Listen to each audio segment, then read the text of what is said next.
มเห็นจดหมายที่ส่งมาจากมารดาแม่หาทั้งบ้านเกิดเฮาจิตใจตื่นตันมือสั่นยื้อเอา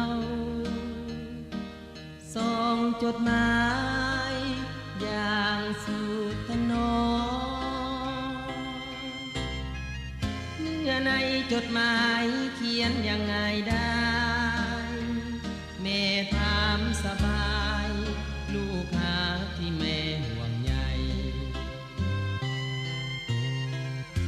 อักษรแม่เขียนบ่งามปานใดแต่มีความหมายยิ่งใหญ่ไพศา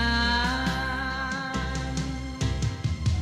ลูกยังจดจำยามลูกจากลามารดาคนดียังถือหนังสือบัดนี้จดหมายลูกมีในมือทุกตัวหนังสือเขียนจากแม่เองแม่คงหักลูกบ่ไหลลานแม่จึงขยันทำเฮียนเขียนเก่งภาษาศึกษาเหมือนดังบทเพลงที่บรรเลงความหักแม่ลูกเอ่ย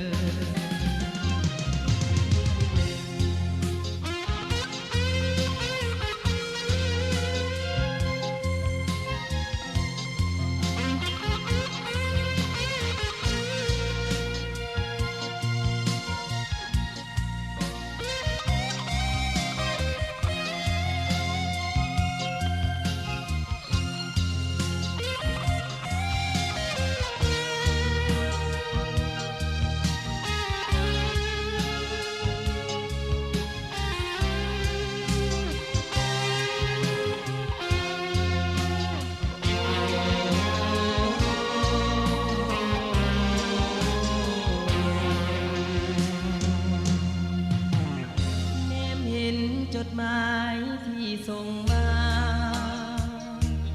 จากมารดา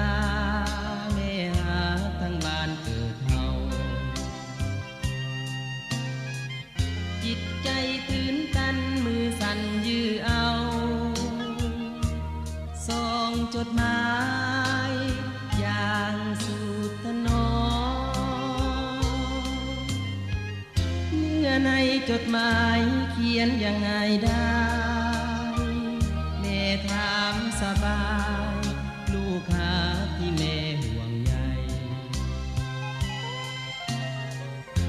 อักษรแม่เขียนบ่งามปานใดแต่มีความหมายยิ่งใหญ่ไพศาลลูกยังจดจำยามลูกจากลามารดาคนดียังถือหนังสือบัดนี้จดหมายลูกมีในมือทุกตัวหนังสือเขียนจากแม่เองแม่คงหักลูกบ่ไหลลานแม่จึงขยันทำเฮียนเขียนเก่งภาษาศึกษาเหมือนดังบทเพลงที่บรรเลงความหา